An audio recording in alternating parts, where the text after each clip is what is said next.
ത്രിതല പഞ്ചായത്ത് തെരഞ്ഞെടുപ്പ് റിസൾട്ട് കേരളത്തിലെ ജനങ്ങൾ എങ്ങനെയാണ് കൃത്യമായി ചിന്തിക്കുന്നത് എന്നതിന്റെ ചൂണ്ടുപലകയാണ്. കേരളം ഏറ്റവും കൂടുതൽ ചർച്ച ചെയ്യപ്പെട്ട പിണറായിസം ഈ തെരഞ്ഞെടുപ്പിൽ ഇടതുപക്ഷത്തെ സംബന്ധിച്ച് ഏറ്റവും വലിയ തിരിച്ചടിയായിരിക്കുകയാണ്. കഴിഞ്ഞ ഒരു വർഷമായി കേരളത്തിലെ ഇടതുപക്ഷ പ്രസ്ഥാനത്തോടൊപ്പം നിന്ന് മത്സരിച്ച് ജയിച്ച് MLA ഞാൻ ആ സ്ഥാനം രാജിവെച്ച് കേരളത്തിലെ ജനങ്ങളോട് പറഞ്ഞ ചില കാര്യങ്ങൾ വളരെ ഗൌരവമായി കേരളത്തിലെ ജനം ചർച്ച ചെയ്തു എന്നത് വസ്തുതയാണ്. നമുക്കറിയാം, ഇടതുപക്ഷ പ്രസ്ഥാനം എന്നും വർഗീയതയ്ക്കെതിരെ നിലപാട് സ്വീകരിച്ചിട്ടുള്ള ഒരു പ്രസ്ഥാനമായിരുന്നു. അതുപോലെ തന്നെ തൊഴിലാളികൾക്ക് വേണ്ടി നിലകൊണ്ടിരുന്ന ഒരു പ്രസ്ഥാനമായിരുന്നു. ഈ രണ്ട് മേഖലകളിൽ നിന്നും വ്യതിചലിച്ച് പരിപൂർണമായും കേരളത്തിലെ വർഗീയവൽക്കരിക്കാനുള്ള രാഷ്ട്രീയ തന്ത്രത്തിന് അടിമപ്പെട്ട അവസ്ഥയായിരുന്നു മുഖ്യമന്ത്രി ശ്രീ പിണറായി വിജയൻ രണ്ടാം പിണറായി ഗവൺമെന്റിലെടുത്ത പല നിലപാടുകളും.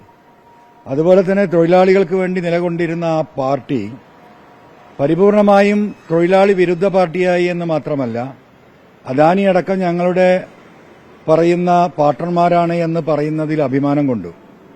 കേരളത്തിൽ ഏകദേശം 7.5 മാസത്തോളം നടന്ന ആശാ വർക്കർമാരുടെ സമരം ഈ തെരഞ്ഞെടുപ്പിനെ ഏറ്റവും കൂടുതൽ സ്വാധീനിച്ചിട്ടുണ്ട് എന്ന് വിശ്വസിക്കുന്ന ഒരു വ്യക്തിയാണ് ഞാൻ. കാരണം 10,26,000-ഓളം വരുന്ന ആ സഹോദരിമാര് കേവലം ഒരു 100 രൂപ വർദ്ധിപ്പിക്കാൻ വേണ്ടി കേരളത്തിന്റെ സെക്രട്ടേറിയറ്റിന് മുമ്പിൽ മാസങ്ങളോളം സമരം നടന്നിട്ടും തിരിഞ്ഞു നോക്കാതെ തൊഴിലാളി വിരുദ്ധത കൃത്യമായി പ്രകടിപ്പിച്ചതിന്റെ ഒരു പരിണിത ഫലം കൂടിയാണ് ഈ തെരഞ്ഞെടുപ്പ്. അതോടൊപ്പം തെരഞ്ഞെടുപ്പിന്റെ അവസാന ഘട്ടത്തിൽ നമുക്കറിയാം, ശബരിമല വളരെ സജീവമായി കേരളത്തിലെ ജനങ്ങൾ ചർച്ച ചെയ്ത വിഷയമാണ്. മതവിശ്വാസികൾ മാത്രമല്ല, കേരളത്തിലെ എല്ലാ മതേതര വിശ്വാസികളും ശബരിമലയിൽ നടന്ന കൊള്ളയെക്കുറിച്ച് കൃത്യമായി സർക്കാരിന്റെ അതിന്റെ പങ്കിനെക്കുറിച്ച്, സർക്കാർ അതിൽ നടത്തിയ ഇടപെടലിനെക്കുറിച്ച് വളരെ ഗൌരവമായി ചർച്ച ചെയ്തിട്ടുണ്ട്.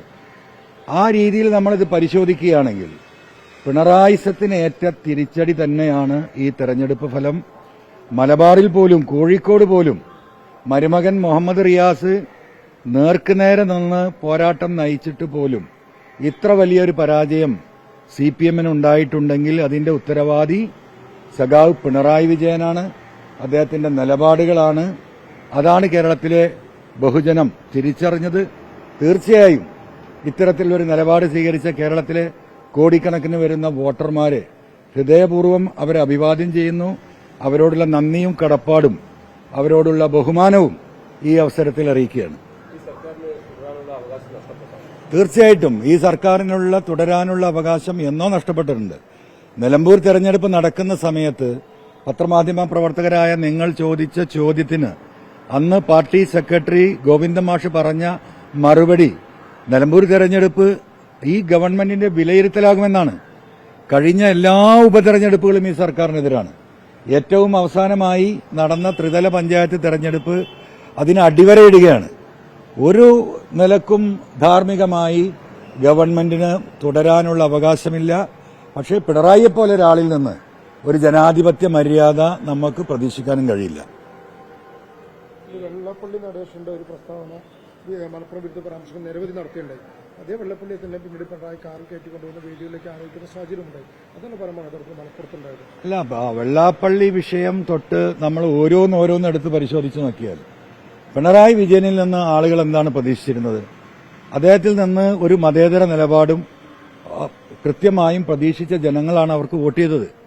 പക്ഷെ അതിന് ഘടകവിരുദ്ധമായി ഏറ്റവും വലിയ വർഗീയവാദം പറയുന്ന ആളുകളെ കാറിൽ കയറ്റിക്കൊണ്ട് നടന്ന് അവർക്ക് മാല ചാർത്തി കേരളത്തിലെ പൊതുസമൂഹത്തെയും ബഹുസ്വര സമൂഹത്തെയും മതേതരവാദികളെയും വെല്ലുവിളിക്കുകയാണ് ചെയ്തത്.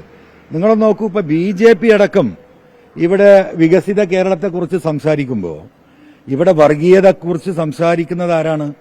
ഈ പറയുന്ന കേരളത്തിന്റെ ബഹുമാനപ്പെട്ട മുഖ്യമന്ത്രി മാത്രമാണ് വർഗീയത സംസാരിക്കുന്നത്.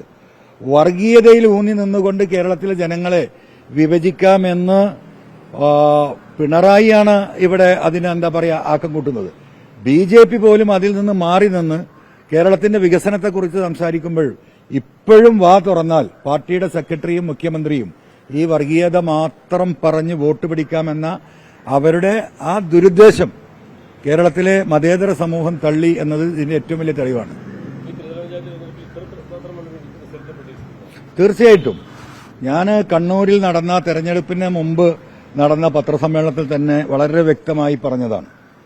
കേരളത്തിൽ ബഹുമാനപ്പെട്ട പ്രതിപക്ഷ നേതാവ് 100 സീറ്റ് വാങ്ങി അധികാരത്തിൽ UDF 26-ൽ വരുമെന്ന് പറഞ്ഞപ്പം 100 സീറ്റിലധികം സീറ്റുകൾ കിട്ടുന്ന രാഷ്ട്രീയ സാഹചര്യം കേരളത്തിലുണ്ട്. കേരളത്തിലെ ജനങ്ങളോടൊപ്പം സഞ്ചരിക്കുന്ന, ഗ്രാമങ്ങളിലൂടെ സഞ്ചരിക്കുന്ന, പാവപ്പെട്ടവരോടൊപ്പം പ്രവർത്തിക്കുന്ന ആളുകൾക്കത് മനസ്സിലാകും. തൊഴിലാളി വർഗം അവരെ കൈവിട്ടു, മതേതര വിഭാഗം അവരെ കൈവിട്ടു. ഇത് രണ്ടുമായിരുന്നു ഇടതുപക്ഷത്തിന്റെ ശക്തി. ആ രണ്ട് ശക്തിയുടെയും കടക്കൽ കത്തിവെക്കുന്ന നിലപാടുകളാണ് പിണറായി വിജയൻ സ്വീകരിച്ചു വന്നത്. അത് തന്നെയാണ് ഈ തെരഞ്ഞെടുപ്പിൽ പ്രതിഫലിച്ചത്. ഇതിലേറെ വലിയ റിസൾട്ട് വരാനിരിക്കുന്ന തെരഞ്ഞെടുപ്പിൽ ഉണ്ടാകും. നമുക്കറിയാം, പ്രതിപക്ഷ നേതാവിനെ ഒറ്റക്ക് ആക്രമിക്കാനുള്ള ശ്രമങ്ങൾ നടന്നു. UDFിലെ വിഭജന തന്ത്രം CPM പ്രയോഗിച്ചു. എന്തെല്ലാം തന്ത്രങ്ങൾ പ്രയോഗിച്ചിട്ടും കേരളത്തിലെ ജനങ്ങൾ അത് തിരിച്ചറിയുകയാണ്. ടീം UDF, അതാണ് പ്രതിപക്ഷ നേതാവ് ആവർത്തിച്ച് പറഞ്ഞുകൊണ്ടിരുന്നത്. ആ ടീം UDFന്റെ സ്പിരിറ്റിൽ കേരളത്തിലെ ഏറ്റവും താഴേക്കടയിലുള്ള ഗ്രാമങ്ങളിലുള്ള പ്രവർത്തകരടക്കം ഈ പറയുന്ന തിരുവനന്തപുരം തൊട്ട് കേരളത്തിന്റെ മുഴുവൻ ഗ്രാമങ്ങളിലുള്ള UDF പ്രവർത്തകരും ഒരു മനസ്സോടുകൂടി പ്രവർത്തിച്ചു. അതിന് നേതൃത്വം നൽകാൻ UDFന് ശക്തമായ നേതൃത്വം നൽകാൻ UDF ലീഡർഷിപ്പിന് സാധിച്ചു. മലപ്പുറം ജില്ല എടുത്ത് പരിശോധിച്ചാൽ നിങ്ങൾക്കറിയാം, മുസ്ലിം ലീഗ് എടുത്ത നിലപാട്, ആ നിലപാടിനോടൊപ്പം നിന്ന UDFന്റെ മറ്റു നേതാക്കന്മാർ വാഷ് ഔട്ടായില്ലേ ഈ ജില്ലയിൽ നിന്ന്. കേരളത്തിൽ വരാൻ പോകുന്ന തെരഞ്ഞെടുപ്പിൽ 16 സീറ്റുകളും മലപ്പുറത്ത് UDF ജയിക്കാൻ പോകുന്ന ചിത്രമാണ്. ഇതേ ചിത്രം കോഴിക്കോടും മലബാറിൽ ഒട്ടാകെയും ഉണ്ടാകും. അതുപോലെ തന്നെ തിരുവിതാംകൂറിലും നമുക്ക് ഈ ചിത്രം കാണാൻ സാധിക്കും. തൃണമൂലിന്റെ സ്ഥാനാർത്ഥികൾ എവിടെയും മത്സരിച്ചിട്ടില്ല. തൃണമൂൽ നിരുപാധിക പിന്തുണ UDFന് നൽകിയതാണ്. തെരഞ്ഞെടുപ്പിന്റെ മുമ്പേ വോട്ട് ചെയ്യുന്ന ആ ദിവസം പോലും വോട്ട് ചെയ്ത് ഞാൻ പുറത്തിറങ്ങിയപ്പോൾ വന്ന മാധ്യമപ്രവർത്തകരോടും ഞാൻ തന്നെ പറഞ്ഞത്. പിന്നെ ഒറ്റപ്പെട്ട സ്ഥാനാർത്ഥികൾ മത്സരിച്ചിട്ടുണ്ട്. അതിന്റെ ഉത്തരവാദിത്വം നമുക്കെല്ലാം. പാർട്ടി ചിഹ്നം അനുവദിച്ചിട്ടും നമ്മൾ ഒരാൾക്കും ചിഹ്നം കൊടുത്തിട്ടില്ല. ഞങ്ങൾ പറഞ്ഞ ആ നിലപാടിൽ ഞങ്ങൾ ഉറച്ചു നിന്നിട്ടുണ്ട്. ഇപ്പോഴും ഈ പിണറായിസത്തെ അവസാനിപ്പിക്കാൻ, ഈ ഭരണം കേരളത്തിലെ ജനങ്ങളെ ഇതിൽ നിന്ന് രക്ഷിക്കാനുള്ള UDFന്റെ മുന്നേറ്റത്തോടൊപ്പം നിന്ന് പോരാടുക തന്നെ ചെയ്യും.